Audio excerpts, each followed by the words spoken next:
The Scream of the Haunted Mask. So, Book 4 and Goosebumps HorrorLand series. Chapter 17. I ran the rest of the way home. The stores, the houses, block after block of trees and yards, just a blur of gray and black. I was painting hard when I finally pulled myself up my driveway. I crept in through the back door. The house felt so warm. I could smell roast chicken. Mom and Dad were in the den. I tossed my coat and backpack down on the floor in the front hall. "Sorry I'm late," I called. I struggled to catch my breath. "Where were you? You missed dinner." Mom stepped into the hall, hands on her hips. "We called Mrs. Lange. She said you left on time." "Are you angry or worried?" I asked. "Both." "It's no big deal," I said. "I'm fine. Really, I can explain, okay? Just give me 1 minute." I didn't wait for her to answer. I turned and grabbed the door to the basement stairs. I could hear Mom and Dad shouting after me, but I hurtled down to the basement, taking 2 stairs at a time. I had to make sure the mask was locked tightly in its box. No way I could let it escape on Halloween. The man in the mask store was wrong. He had to be wrong. I grabbed the string and pulled on the ceiling bulb in the storage room. I began shoving cartons out of the way. My whole body was shaking as I uncovered the metal box. I was gasping for breath.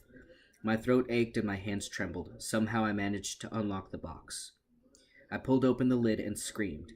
"What is this? What is this?" I cried. I tugged out the white and yellow feathers. My duck costume. The awful duck costume my mom made for me, stuffed into the box. I pulled it out and tossed it to the floor.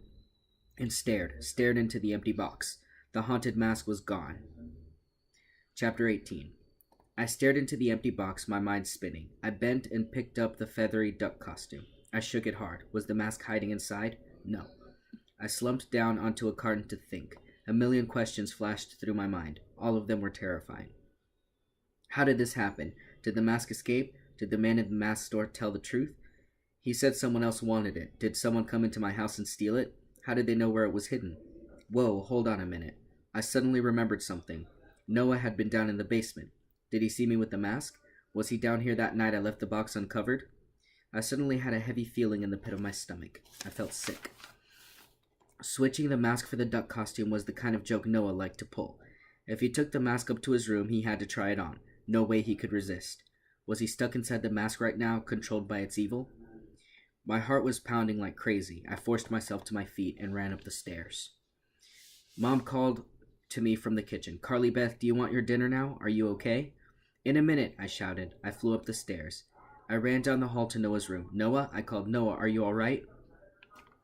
I threw open his door and gasped.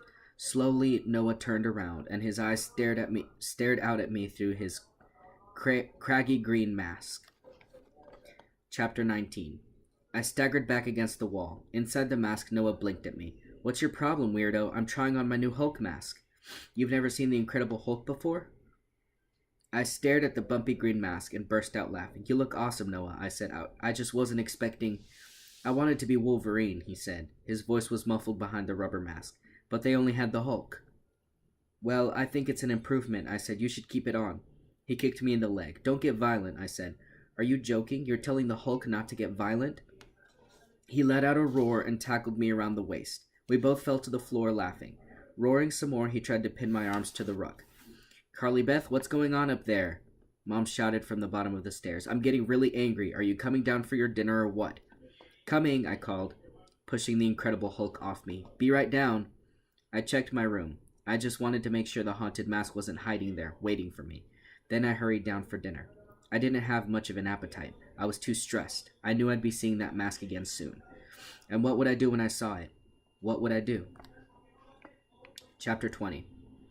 On Halloween night, Sabrina and I jogged up the gravel path to the farmhouse. We were both dressed as clowns.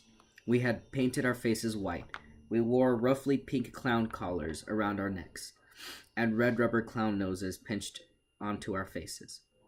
Bright yellow light poured from all the windows. I could hear shouts and music and kids laughing. We pulled open the front door, and Laura came hurrying over to us. She was wearing a silvery princess dress. Her face was red, and her hair was wild around her face. "Get in here," she cried breathlessly. She pulled me by my coat. "I'm so glad to see you. Where have you been?" "We waited an hour for the bus," I said. "I'm so sorry we're late." Laura sighed. "I'm sorry too," she said. "The kids are totally wild tonight. They're all going ballistic. It's like I have 8 Jessies." "We'll try to calm them down," Sabrina said. Look at my princess costume, Laura said. She pointed to the front of her skirt. Angela spit up orange juice on my dress. Angela the perfect angel? I said. Angela isn't an angel tonight, Laura grumbled. Sabrina and I tossed off our coats and followed Laura into the playroom. We had strung orange and black streamers over the walls and ceiling. I saw Jesse pulling streamers down. He carried a long black streamer over to Colin and used it to tie Colin's hands behind his back. Colin struggled to free himself and knocked over a plate of cookies. The two boys started wrestling on the floor. Two other boys were popping the orange and black balloons that had been strung up. Deborah was hunched in the corner wailing, "I want to go home. I don't like Halloween." "Looks like a good party," Sabrina joked. Laura rolled her eyes. "Let's split up," she said. "We're outnumbered, but we can handle them." It took a while to get them sitting down. Then Laura taught them a spooky Halloween song I'd never heard before. It had a lot of creepy ooh, ooh, oohs in it, which the kids loved. Then I suggested the kids make up their own scary ghost story. But they started ooh, ooh, ooh, oohing around the room, and Jesse found some gummy worms, which he tried to stuff down the back of Harmony's witch costume. "I was planning to show them how to carve a jack-o'-lantern," Laura said, "but no way I'm taking out any knives with this group tonight." "They're totally wired," I said, "but they've been eating Halloween candy all day." Another balloon popped. Deborah started crying again. That's when Mrs. Lange swept into the room. She wore a witch's costume with a long black dress and pointed black hat. She had a black mask pulled over her eyes and carried an old-fashioned straw broom. She tossed back her head and cackled. A pretty good witch's cackle. It got the kids' attention. "Let's pick up these spilled cookies," she said, pointing to the floor, "or else I'll put a spell on y'all and turn you into disgusting spiders." She cackled again. Several kids dove to the floor and started to collect the spilled cookies. "Laura, didn't you want to help these kids make their own masks?" Mrs. Lange said. She started to carry art supplies to the table. "Let's get started. They can make masks out of these paper bags. I want to see the scariest masks ever." The kids didn't pay much attention to her. They were running around the room, pulling down streamers, tossing apples at each other, looking for Halloween candy. I let out a sigh. I thought this would be a fun way to celebrate Halloween, but the kids weren't cooperating, and I couldn't really concentrate anyway. I kept gazing around the room. How could I enjoy the Halloween party? I couldn't get the haunted mask out of my mind. "Carly Beth?" It took me a few moments to realize Mrs. Lange was calling me. I shook my head hard, shaking away my scary thoughts. "Yes?" "Would you go to my office?" Mrs. Lange asked. "I left a box of markers on my desk. They'll be perfect for mask making." "No problem," I said. I left the playroom and made my way down to the front hall. My shoes clunked on the hardwood floors. I passed a music room with an old piano pushed against one wall, then a small bedroom with a painting of racing horses above the bed. Mrs. Lange's office was the last room on the end. I stepped inside and clicked on the ceiling light. The window was open. The pale yellow curtains fluttered into the room like ghosts. Her computer was on, a photo of a grinning Labrador retriever on the monitor. Her desk was piled high with magazines and papers and a tall stack of books. I bent over the desk, searching for the box of markers. A book in the corner caught my eye. It was an old book with a ragged gray cover. Its title was Tumbledown Times. I picked it up. It smelled musty. I opened it and saw that it was a history of Tumbledown farms. I thumbed through it quickly and stopped at a section of old photos in the middle. The first faded black and white photo was the original farmhouse, just a little wooden shack. The next photo showed some grinning farm workers holding shovels and pitchforks in front of a hay wagon. I blinked when I turned the page and saw the next old photo, the stable. I recognized it immediately. Two tall horses stood at the side, heads lowered. And leaning against the doorway was the stable boy. He had a long piece of straw in his mouth. I raised the book closer, staring at the stable boy. He looked familiar. Yes, I squinted at the picture till I could see the face clearly. And then my breath caught in my throat, and I suddenly felt cold all over. The stable boy was Clark.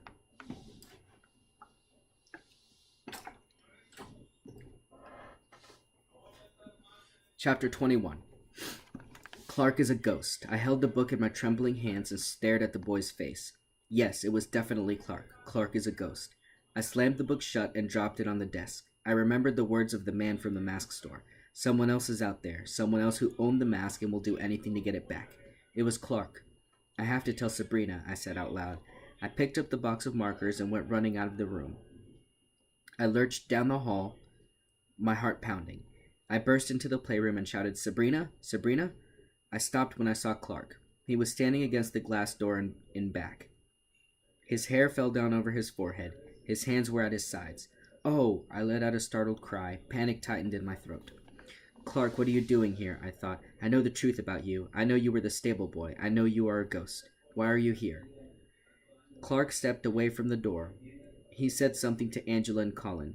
Then he reached behind his back and pulled something from his pocket. A mask. The mask that had panicked the horses. My haunted mask? Clark pulled the rubber mask down over his face. An ugly mask, but not my mask. It was green and big-eyed and had a long alligator snout with 2 rows of pointy yellow teeth. He fixed it over his head and stepped toward the kids. No! I wanted to scream for him to stop, but no sound came out. I knew I had to act fast. Clark was a ghost, and I was the only one who knew it. The kids weren't safe. None of us were safe.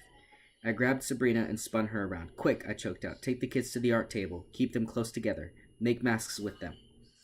Mrs. Lange and I tried, Sabrina said. They wouldn't sit down. Listen to me, I screamed. Get them away from Clark. Sit them down and make the masks over there. I pointed to the art table on the other side of the room. Hello, Sabrina said. Carly Beth, why are you so freaked? Tell you later, I said, my eyes on Clark and the hideous mask. Where is Mrs. Lange? She and Laura had to go out to get more cider, Sabrina said. She studied me for a minute. She could see how frightened I was. Okay, I'll round up the kids. She turned and started to herd the kids to the art table. I helped push Jessie and Deborah in the right direction. Come over here, I said, trying to sound calm. I didn't want to scare the kids. Take a paper bag. Let's make some scary Halloween masks. The creepier the better. Once the kids were settled, I took a deep breath and strode across the room to Clark. Carly Beth, hi, he said. His voice was muffled inside the ugly mask. His dark eyes locked on mine. I know the truth, I said. I know the truth about you, Clark. I grabbed the top of his mask with both hands and tugged it off his head. Hey, he cried out angrily. He grabbed for the mask. What's your problem? I studied his face. Yes, I wasn't making a mistake. My heart pounded. I struggled to breathe. I was standing so close to a ghost.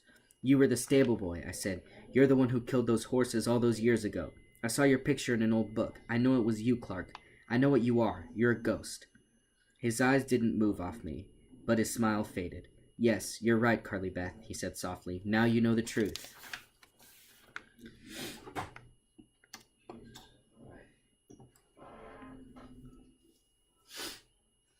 Chapter 22. I staggered back. He lurched forward and brought his face close to mine.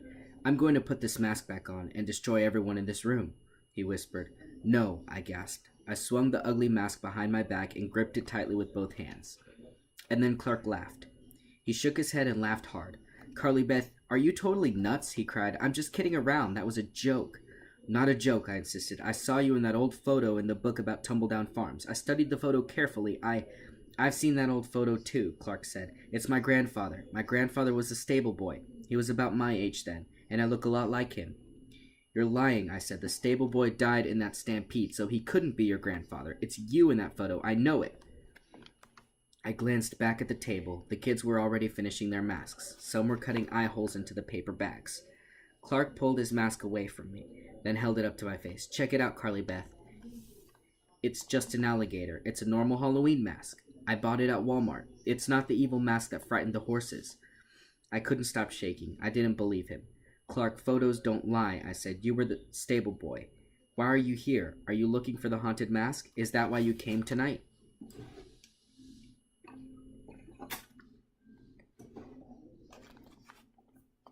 He blinked. Huh? Haunted mask? No, I glanced back. The kids were trying on their masks, pulling the brown paper bags over their heads. I don't know what you want, I told Clark. I don't know why you're haunting this farm, but please, don't harm the kids. Clark's mouth dropped open. You're crazy, he said. You're totally crazy. Listen to me. Before he could finish, I heard the first scream from the kids' table. Help me! I spun around and saw the kids with their paper masks pulled down over their heads. Help me! I can't get it off, Colin screamed. He was tugging at the top of the mask. 2 or 3 other kids began pulling at their masks and screaming. It's stuck to me. It won't come off. It hurts. It hurts. Take it off. A cry of horror escaped my throat. The kids were trapped in their masks, just as I had been. Clark did this to them, but why? To teach me a lesson? I tossed his alligator mask across the room and hurried to the table to help the kids. They were screaming and crying, pulling and scratching wildly at the paper bag masks. I could see the masks tighten around the kids' faces. "Clark, stop it," I screamed.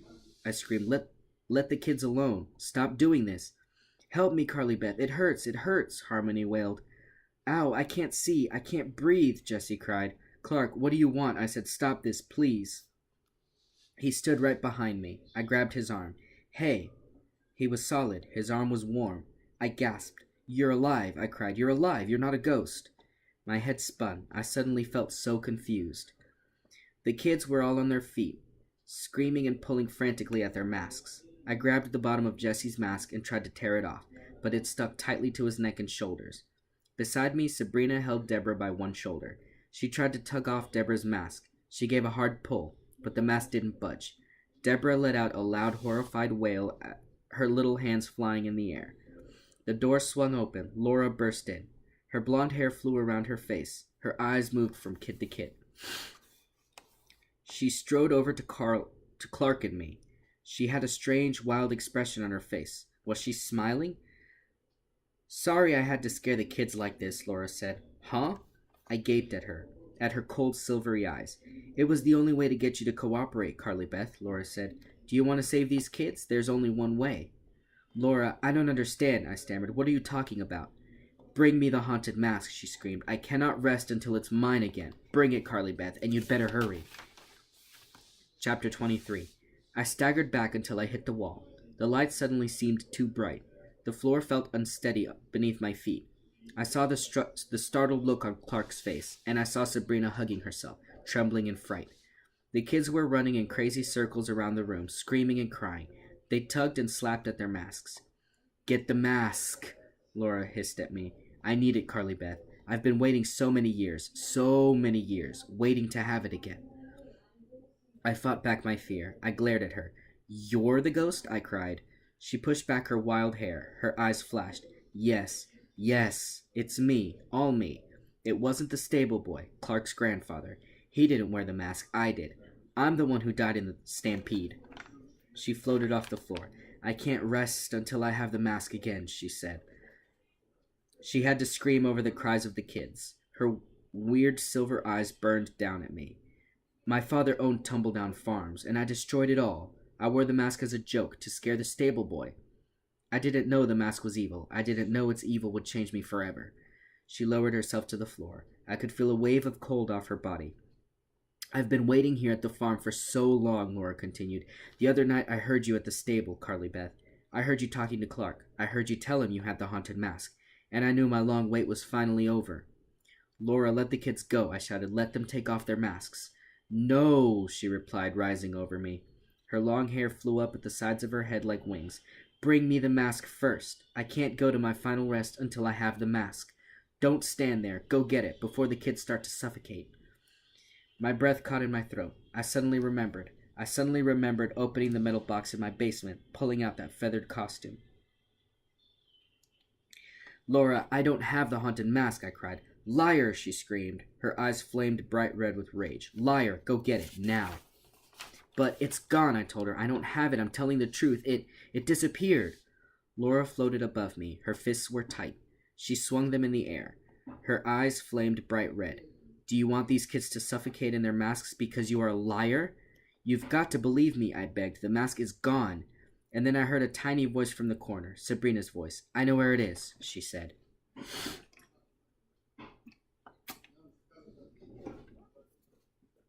Chapter 24. The kids were screaming and crying. They ran in circles around us, tugging at their paper masks. Sabrina took a timid step closer.